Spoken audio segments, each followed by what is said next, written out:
Morning अध्यक्ष और madam, कॉलेजचे प्राध्यापक, मॅडम आणि विद्यार्थी मला खरोखर आनंद होतो की मी या कॉलेजला सर मॅडमनी बोललं मला. डॉक्टर शेख आसिफ सर हे माझे गुरु आहेत. मी कॉलेजवर शिकायला होते, मला शिकवायला होते. खूप आनंद झाला की या कॉलेजला मी बऱ्याच कॉलेजला गेलो व्याख्यानासाठी आरोग्याविषयी. पण आजचा विषय थोडा वेगळा आहे, आरोग्य आणि योगा. म्हणजे योगा दिवस जवळच येतोय, पण आपण फक्त योगा पण शिकायचं नाही, फक्त आरोग्य पण शिकायचं नाही. या बऱ्याच गोष्टी आपण आज शिकणार आहोत. माझ्याकडे एका घंट्यासाठी आपण मी माझं व्याख्यान राहील. एका घंट्यामध्ये मी तुम्हाला आरोग्य व योगा याबद्दल तर सांगणारच आहे, पण भविष्यामध्ये तुम्हाला हेल्थ कसे ठेवता येईल ते पण आपल्याला बघायचं आहे. तर तुम्ही बघितलं असेल, बरेच विद्यार्थी मी बघत असतो, बरेच विद्यार्थी बघत असतो मी. काय होतात ते की टॉपला येतात 10वीपर्यंत, 12ला पण टॉपला येतात, मेडिकल कॉलेजला येतात. मेडिकल कॉलेजला आल्यानंतर अभ्यास खूप असतो आणि अभ्यास करतात, पण आरोग्याकडे लक्ष देत नाही. जिवंत उदाहरण देतो, माझ्या कॉलेजला एक विद्यार्थी होता, तो 10वीला पण टॉपला आला, 12वीला पण टॉपला आला आणि कारणावरून त्याला मान कमी पडले आणि तो होमिओपॅथिक फील्ड आला. होमिओपॅथिक फील्ड फर्स्ट इयरला टॉपला. पण एक गोष्ट त्याची चुकली, त्याने आरोग्याकडे लक्ष दिलं आणि त्याला किडनीचा आजार झाला, एक किडनी त्याला बदलावी. म्हणजे डॉक्टरकडे होत असताना, फक्त शिकत असताना, आपल्या फक्त पदवीकडे किंवा आपल्या लेक्चरकडे किंवा आपल्या अभ्यासाकडे लक्ष देत असताना आपल्याला आपल्या तब्येतीकडे पण लक्ष द्यावं लागते. या उद्दिष्टाने आज मी तुमच्याकडे आलो. असे बरेच विद्यार्थी आहेत. एक विद्यार्थी होता, तो कसा तरी अभ्यास करत करत फायनल पर्यंत आला आणि फायनल पर्यंत त्याला लत लागली दारू, मेडिकल कॉलेज. प्रॉब्लेम झाला की डिग्री आली, दवाखान्यात टाकायची वेळ आली, सर्व आलं, पण त्यावेळेस त्याची निवड झाली. म्हणजे आई वडिलांनी तर लाखो रुपये खर्च केले आणि शेवटला निवड. तर ते होऊ नये त्यासाठी आपण आज आमच्या व्याख्यान आहे आरोग्य व योगा.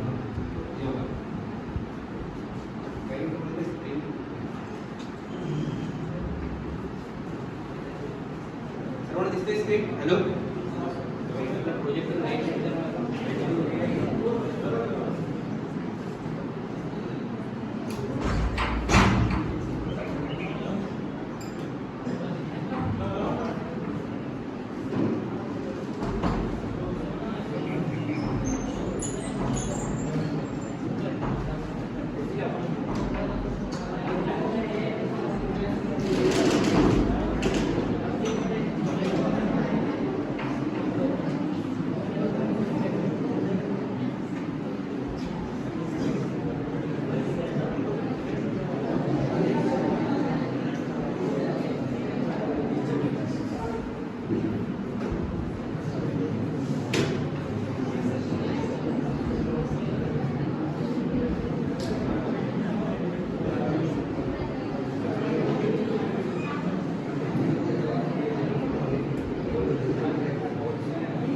हॅलो,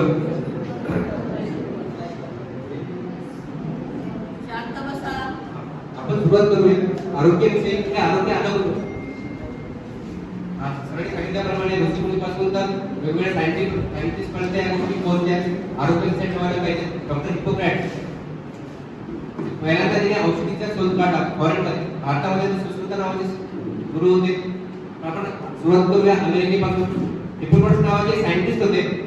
त्यांनी सर्वात पहिल्यांदा माणसाला बिमारी वगैरे सांगितलं त्या काळात. आणि त्याच्यात सर्वात मोठं कारण त्यांनी सांगितलं होतं की ते आता फक्त नेटवर टाकून बघा, हिप्पोक्रेट्स नावाचं, तर तुम्हाला कळेल की त्यांनी एक पहिलं कारण सांगितलं की आपलं अन्नच आपलं औषधी आहे. तुमचं अन्न व्यवस्थित असेल तर तुम्हाला बिमारी येणार. सर्वात पहिल्यांदा सांगणारा एक डॉक्टर होता, हिप्पोक्रेट्स होता.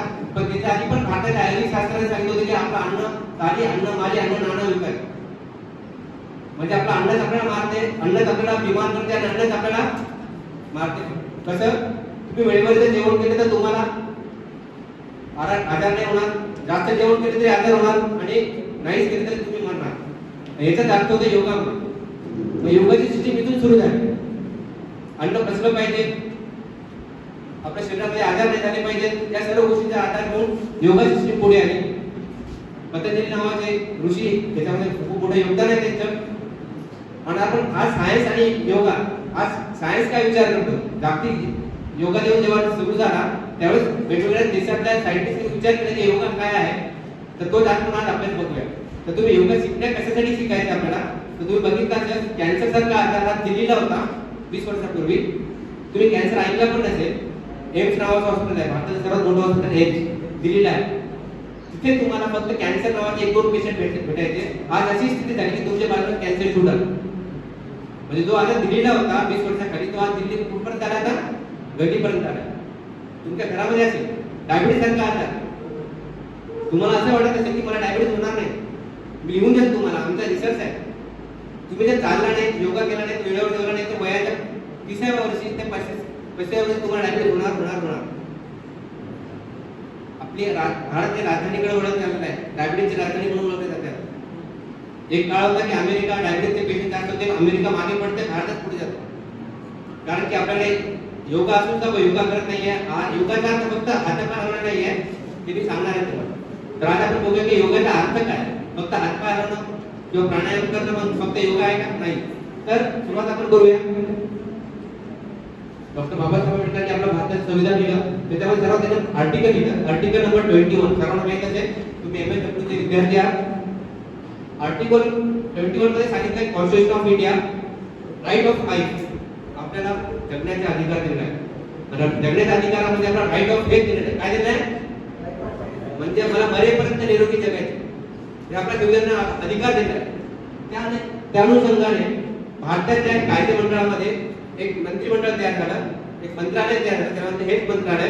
आणि हेल्थ मंत्रालयाने काय केलं की लोकांचे आरोग्य कसे राहील, टिकून राहील या कॉन्स्टिट्यूशनच्या आधारे, तर त्या काळात तुम्हाला वेगवेगळे डिपार्टमेंट केले. त्याच्यामध्ये आयुष डिपार्टमेंट आहे, आणि आयुष डिपार्टमेंट मध्ये योगा आहे. तुम्हाला कधी एक्झाम विचारला नाही योगा कुठे असतो, योगाचे डिपार्टमेंट कोणतं आहे, आयुष. लक्षात ठेवा, कोणतं डिपार्टमेंट आहे, आयुष. त्याला वेगळा मंत्री आहे. हे मंत्री कुठून आले, कॉन्स्टिट्यूशन. योगा भारतामध्ये आधीपासून आहे, पण त्याला कायदे मंडळाने एक मान्यता दिली आणि वेगळे डिपार्टमेंट केलं, आणि त्या डिपार्टमेंटने एक प्रोटोकॉल दिले. योगा दिवसाला तुम्हाला काय सांगायचं आहे, तर ते मी तुम्हाला सांगणार. त्याचे protocol given by the government of India to the all student, to the all the people of a society, to maintain the health, to maintain the mental health, physical health, social health. तुम्ही social student आहात, तर सर्वात महत्त्वाची गोष्ट आहे social health पण महत्त्वाची असली पाहिजे. तर आपल्याला आरोग्य राहण्यासाठी 3 गोष्टी महत्त्वाच्या असतात. त्याच्यातली एक महत्त्वाची आहार, व्यायाम, पथ्य आणि राहणीमान. या 4 गोष्टी जर तुमच्या बरोबर असतील तर तुम्हाला खरंच बिमारी नाही होणार. तुम्ही बघितलं असेल खूप लोकांना इथं पिंपल्स असतील, काही लोकांना पोट साफ होत असेल, काही लोकांना ऍसिडिटी असेल, काही लोकांना डोकं दुखत असेल, काही लोकांना मायग्रेन असतील, काही स्त्रियांना पाळीचे आजार असतील, केसगळ्याचे आजार असतील. ते येतात कुठून, निसर्गाने जर आपलं म्हणतात हेल्थच्या अधिकार जर आपण बिमारी आले कुठून, त्याचे आपण कारण बघूया. त्यांनी काय घेऊन आपण बघितलं होतं. आता आपण येऊया व्यायाम. एक एक स्टेप करूया. पहिला भाग राहणीमान, नंतर बघूया व्यायाम. सर्वांना माहिती आहे एक्सरसाइज, सर्वांना माहिती आहे, सर्वांना करता एक्सरसाइज करतात की नाही करत. आम्ही जेव्हा आमच्या दवाखान्यात पेशंट होतो, आम्ही एक प्रश्न विचारतो, तुम्ही एक्सरसाइज करतात का. 90% उत्तर देत नाही. इथं तुम्ही हो म्हणत असाल, पण रिअलिटीमध्ये तुम्ही उठतात 9 वाजता 10 वाजता उठत असाल किंवा लवकर उठत असाल. पण आपण आज बघणार आहोत उशिरा उठायचं काय दुष्परिणाम होतात, वेळेवर व्यायाम नाही करायचं काय परिणाम होतात. तर सर्वात पहिला व्यायाम, खूप लोकांना प्रकार नाही त्या व्यायामाचे. रनिंग करणं, जॉगिंग करणं, जिम करणं, योगा करणं, हे पण प्रकार व्यायाम आहेत. पण सायंटिफिक स्टडी असली पाहिजे व्यायाम म्हणजे काय. तुम्हाला एक्झाम मध्ये विचारलं जाते व्हॉट इज एक्सरसाइज, मग तुम्ही लगेच सांगणार की हात पाय हलवणं म्हणजे एक्सरसाइज. नो, एक्सरसाइज म्हणजे काय, वर्ल्ड पुढं जगामध्ये एक्सरसाइजचे 3 प्रकार. किती प्रकार आहेत, there are 3 types. The first type is the aerobic exercise, second is the anaerobic exercise, and third is the flexibility. तर सर्वात पहिल्यांदा आपण बघूया व्हॉट इज एरोबिक एक्सरसाइज. जे ओपन प्लेस मध्ये केले जाते, जिथे ऑक्सिजनचे प्रमाण जास्त आहे. तुम्ही बघितलं कोविड मध्ये सर्वात जास्त प्रॉब्लेम काय होता, आपल्याला काय लावावं लागत होतं, ऑक्सिजन सॅच्युरेशन. माहिती आहे सर्वांना, ऐकलं असेल. अरे माझ्या काकाचं सॅच्युरेशन 90 च्या खाली गेलं, मेंटेन राहावं लागलं. तर ते जेवढे काही व्यायाम आपण खुले पटकनात करतो, स्विमिंग आहे, सायकलिंग आहे, रनिंग आहे, वॉकिंग आहे, स्किपिंग आहे, या सर्व गोष्टी आपण मोकळ्या वातावरणामध्ये करतो. त्याला म्हणतो आपण एरोबिक एक्सरसाइज. काय म्हणतो आपण, त्याला म्हणतो आपण एरोबिक एक्सरसाइज. आणि जे एक्सरसाइज आपण क्लोज रूम मध्ये करतो, जिम आहे, योगा आहे, जे आपण एका रूम मध्ये आपण करतो, तिथे ऑक्सिजनचे प्रमाण कमी असते, त्याला म्हणतो आपण अनएरोबिक एक्सरसाइज. काय म्हणतो आपण त्याला, अनएरोबिक एक्सरसाइज. आणि थर्ड इज द फ्लेक्सिबिलिटी म्हणजे स्ट्रेचिंग. तर जगातल्या सायंटिस्टने या 4 गोष्टीचा अभ्यास केलाय, 3 गोष्टीचा. एक एरोबिक एक्सरसाइज, अनएरोबिक एक्सरसाइज आणि आपला हा योगा कोणत्या ग्रुपमध्ये मोडतो? योगा कुठे 4 मध्ये करतो ना आपण सहसा. That is kind of anaerobic exercise. कुठे मोडतो हा? पण योगामध्ये भलेही अनएरोबिक एक्सरसाइज असेल पण याच्यामध्ये प्राणायाम नावाचा प्रकार आहे, तो एरोबिक एक्सरसाइज मध्ये मोडतो. त्याकरता योगा खूप महत्त्वाचा आहे. योगा दोन्ही गटामध्ये मोडतो, एरोबिक एक्सरसाइज मध्ये पण मोडतो आणि अनएरोबिक. कारण की आपण मोकळ्या मैदानामध्ये पण करू शकतो आणि तुम्ही जी मोकळ्या मैदानामध्ये करू शकत नाही. तुम्ही टेबल टेनिस असतो तो मोकळ्या मैदानात करू शकत नाही. पण योगा असा व्यायाम आहे तो दोन्ही याच्यामध्ये होतो, तिन्ही याच्यामध्ये होतो, स्ट्रेचिंग पण होतो. त्याकरता yoga is the great exercise in the all exercise. काय म्हणतो आपण? Yoga is the great exercise in the जगातल्या जेवढे काही 3 प्रकारचे एक्सरसाइज आहेत त्याच्यापैकी सर्वात ग्रेट एक्सरसाइज आहे योगा. तर आपण एक याचा फॉर्म्युला काढलाय. आपण योगा चालू करूया. सर्वप्रथम कळलं योगा कशामध्ये मोडतो? हा योगा तिन्ही याच्यामध्ये मोडतो. तुम्हाला उद्या कोणी विचारेल तुम्ही कुठे एमपीएससी यूपीएससी एक्झामला जातात, yoga what is the type of the yoga? Yoga कोणत्या ग्रुपमध्ये मोडतो? That is the aerobic, anaerobic and flexibility. तिन्ही याच्यामध्ये मोडतो. त्याकडे दुसरा कोणता व्यायाम असा नाही आहे की तो याच्यामुळे. Cycling aerobic exercise, swimming aerobic exercise, gym is aerobic exercise, only stretching. पण असं म्हटलं जातं की तिन्ही एक्सरसाइज आल्या पाहिजे. तर आपण पहिल्यांदा बघूया योगा. योगामध्ये अष्टयोग, जसे सरांनी सांगितलं अष्टयोग. तर योगाचे प्रकार पण आहेत. योगा म्हणजे फक्त योगा नाही आहे. योगामध्ये पहिला प्रकार येतो यम, नियम, आसन, प्राणायाम, प्रहार, धारणा आणि ध्यान व समाधी. असे 8 प्रकारचे टाइप्स येतात त्याच्यामध्ये. पण आपल्याला फक्त योगा म्हणजे काय, हातपाय हलवून म्हणजे योगा नाही आहे. आपण बघूया योगा म्हणजे काय. तर बघा, योगाची सर्वात पहिल्यांदा शिकवण्याच्या आधी, योगा शिकवण्याच्या आधी मी तुम्हाला त्याचे फायदे पण सांगतो. तणावापासून मुक्ती. सर्वात पहिल्यांदा काय होते? That is the stress. इथं हर एकाला स्ट्रेस आहे. अभ्यासाचा स्ट्रेस आहे, घरचा स्ट्रेस आहे, फ्युचरचा स्ट्रेस आहे. याच्यापासून मुक्ती जर पाहिजे असेल तुम्हाला हे पाहिजे.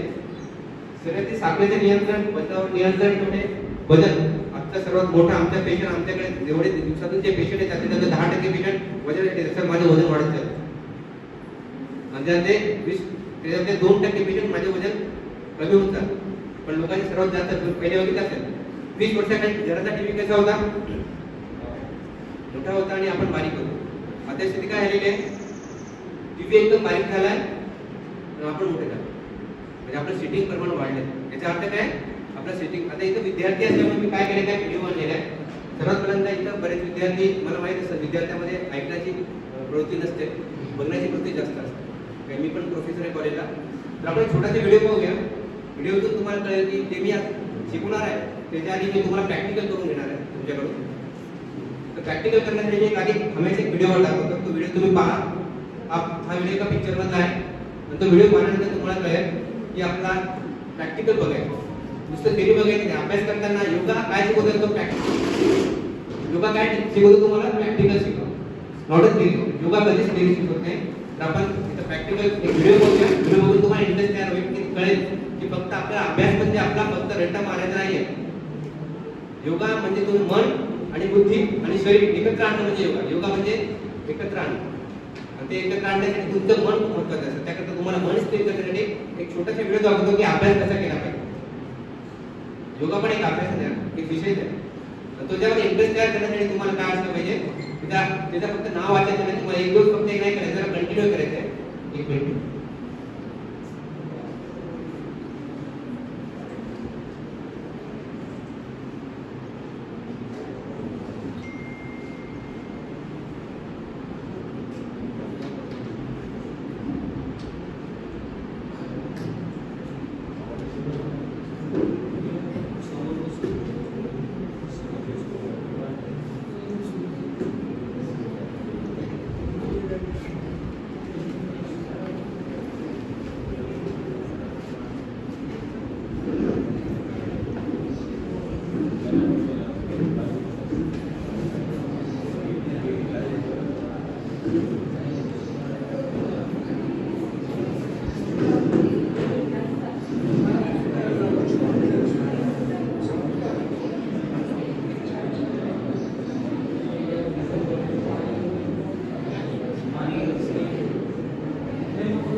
हॅलो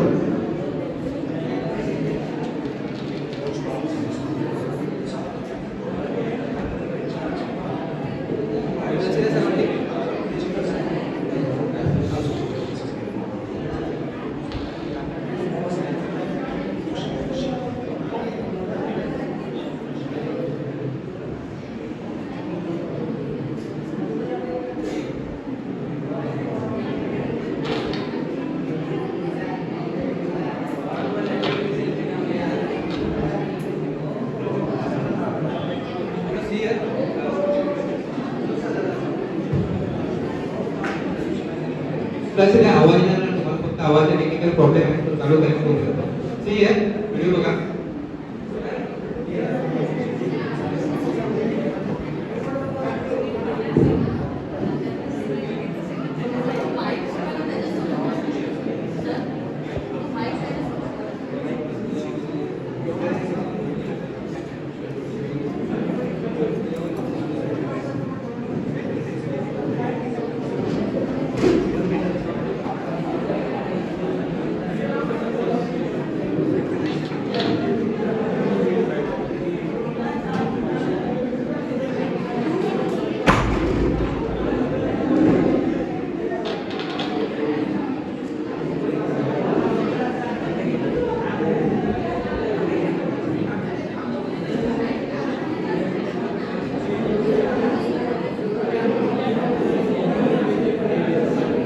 हॅलो थोडा व्हिडिओ टेक्निकल प्रॉब्लेम असल्यामुळे आपण ते व्हिडिओ नंतर पाहू.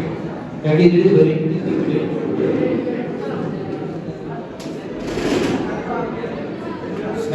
सर्वांनी. तर सर्वांपर्यंत आपण असं बघूया तोपर्यंत व्हिडिओ चालू होत नाही तोपर्यंत. सर्वांपर्यंत भुजंगासन सर्वांनी भुजंगासन आता इथं प्रॅक्टिकली आमच्या विद्यार्थी नाही आलेले आहे. तो वाटीचं भुजंगासन तुम्ही जर बघितलं असेल की सर्वांना दिसतोय. भुजंगासन मध्ये खूप लोकांना गॅसेसचे प्रॉब्लेम असतात. तुम्हाला माहिती आहे स्टमकच्या वर इसोफॅगस माउथ एक आपली गॅस्ट्रोइंटेस्टाइनल सिस्टीम आहे. तर तेव्हा तुम्ही या पोझिशनमध्ये राहता, झोपताय आणि तुमच्या पोटाला वर करताय आणि कोणाला भुजंगासन याच्यामुळे तुमच्या पोटाचे आजार गॅसेस होणं, ऍसिडिटी होणं, जळजळ होणं, पित्त होणं या गोष्टीवर आपण खूप मुक्तता मिळते. आणि आम्ही ज्या ज्या पेशंटलाही सांगितलं आम्ही रिसर्च करतो. कारण काय पेशंट सांगते रोजचं 2 वेळेचे भुजंगासन करा तर तुम्हाला बराच फरक पडतो. दुसरं आहे ताडासन. ताडासनचा अर्थ आहे इथं बघा फोटो आहे. आपला टोज आपला उभं राहायचं आहे आणि अंगठ्याकडे पाहायचं आहे. याच्यामुळे स्ट्रेचिंग वाढेल. आणि तुम्हाला माहिती आहे डायबिटीजचा सर्वात कमी होण्याचा प्रॉब्लेम हे असेल तर स्ट्रेचिंग जर बरोबर असेल तर तुम्हाला डायबिटीज नाही होणार. ताडासन हा एक खूप मोठा प्रकार तुम्हाला नेटवर टाकलेला आहे ताडासन तर डायरेक्ट तुमचं डायबिटीज. दुसरं आहे गोमुखासन. आपल्या हाताचे आणि दोन्ही हात एकत्र करायचे मागे. त्याच्यामुळे काय होणार ते आपले आर्म्स जसे डेल्टॉइड मसल आहे, इथे डेल्टॉइड मसल आहे, ट्रायसेप मसल्स आहे, बायसेप मसल्स आहे. वेगवेगळ्या प्रकारचे मसल्सचे नाव आहे. त्याला जर स्ट्रेचिंग भेटली तर तुमच्या सांध्याचे जे आजार भविष्यात जसे सरांनी सांगितले म्हातारपणे पण तुम्हाला सांध्याचे आजार होऊ शकतात ते तुम्हाला इथे होणार नाही. शवासन ब्रीथिंग सिस्टीम म्हणजे आपण जेव्हा आपण झोपतो तेव्हा आपल्याला खूप मोठ्या प्रमाणात आपल्याला मेडिटेशन भेटते. शवासन हा is a good for the your stress. Next chakrasana. इकडे बघितलं असेल तुम्ही चक्रासनामध्ये ज्याला चक्रासन येते असं म्हणतात की त्याचे आयुष्य वाढत नाही. इथे खूप लोकांना चक्र तुम्ही घरी गेल्यानंतर चक्रासन करून बघा. तुम्हाला जर आलं चक्रासन समजून घ्या की तुमची खरंच बॉडी स्टेबल आहे. नाही जर आलं तर तुम्हाला भविष्यात हे करण्याचा प्रयत्न करायचा. ज्यांचं वय 30 वर्षाच्या वर त्याचं काही गरज नाही आहे. पण ज्यांचं वय 30 वर्षाच्या आत आहे त्यांनी हे येतात त्यांना चक्रासन आलं पाहिजे. धनुरासन हे योगाचा सर्वात मोठा भाग आहे. ज्याला धनुरासन आलंय त्याच्या पोटाचे आजार नंतर इथे आपल्या मांड्याला पण मसल्स आहेत जसे की नी जॉईंट आहे, अँकल जॉईंट आहे. त्या दोघांना एक टेंडॉन असतं आणि ते टेंडॉनला स्ट्रॉंग करायचे असेल तर धनुरासन. हा धनुरासन तुम्हाला रोज करावं लागेल. याचे तुम्हाला रिझल्ट 30 दिवसांत असे बघायला भेटतात. तुमचे तुम्हाला रनिंग वाढते. जसे तुम्हाला काही लोकांना पोलीस भरती करायची असेल, काही लोकांना PSI तेव्हा तुम्हाला रनिंग करावं लागतं. तेव्हा स्ट्रेचिंग खूप गरजेचं असते आणि हे स्ट्रेचिंग केल्यानंतर तुमची रनिंगची स्पीड वाढते. तुम्हाला माहिती आहे का रनिंगची स्पीड कशी वाढत असते? रनिंगची स्पीड तुम्हाला जोपर्यंत तुम्ही स्ट्रेचिंग करणार नाही तोपर्यंत तुमची स्पीड वाढणार नाही. स्ट्रेचिंग ही कंटिन्यू आली पाहिजे. आला सर हा खूप अवघड प्रकार आहे. हा खूप प्रयत्न केल्यानंतर तुम्हाला एक पण तुम्हाला जर आलस्य जर आलाय तर तुम्हाला सर्वात महत्त्वाची गोष्ट ही आहे की तुमचे नेकचे मसल्स. खूप लोकांना आहे की वयाच्या 32व्या वर्षी किंवा 30व्या वर्षानंतर सर्वाइकल स्पॉन्डिलायटिसचा आजार चालू होतो. पण हे तुम्ही जर रेग्युलर करत असाल तर तुम्हाला सर्वाइकल स्पॉन्डिलायटिस कधी होणारच नाही. आणि मुलांमध्ये सर्वाइकल स्पॉन्डिलायटिस खूप वाढत चालला आहे. लोक नंतर काय बेड लावतात, गाडी चालवतात, ते खूप मोठे प्रॉब्लेम येतात. भलेही तुम्हाला वाटतात की या गोष्टी सोप्या आहेत, खूप अवघड आहे. बिमारी एकदा लागल्यानंतर घरामधला एक माणूस बिमार म्हणजे पूर्ण आपलं घर बिमार. आमच्याकडे जेव्हा पेशंट होतो, माझ्या छोट्या मुलीला बिमारी झाली आहे, ताप आलेली आहे, ती ताप फक्त त्या मुलीला नाही रस्त आणून त्या पूर्ण घराला आलेली आहे. लक्षात ठेवा. भले तुम्ही आज इथं आहात, तुमच्या घरी जर कोणी बिमार असेल, आई वडील, तर सर्वात मोठा प्रॉब्लेम आहे की तुम्ही इथं तुमचं मन लागू शकत नाही. त्याकडे तुमची जिम्मेदारी, तुमचे आरोग्य पण, तुमचं पण आरोग्य टिकलं पाहिजे, तुमच्या फॅमिलीचे पण आरोग्य टिकलं पाहिजे. दुसरं आहे शीर्षासन. शीर्षासन असा आजार आहे, सॉरी असा प्राणायाम आहे, योगासन आहे. हे तुमच्या मोठे मोठे आजारात टिकते. तुम्हाला आता लगेच येणार नाही. ज्या लोकांना मायग्रेनचा आजार, मायग्रेन माहिती आहे सर्वांना, वन साइडेड हेडेक, खूप मुलं परेशान असतात. जे अभ्यास करतात जास्त त्यांना खूप मायग्रेन असतो, अभ्यासाची एक भीती असते. आणि त्या लोकांना आमच्याकडे खूप मुलं असतात, सर माझ्या डोकं दुखते, डोके सिटी स्कॅन करतात, डोळे तपासतात, सर्व नॉर्मल. हैदराबादच्या यशोदा हॉस्पिटलला जाऊन येतात तरी पण सर्व नॉर्मल. तर मायग्रेन हा आजार नसून हा स्ट्रेस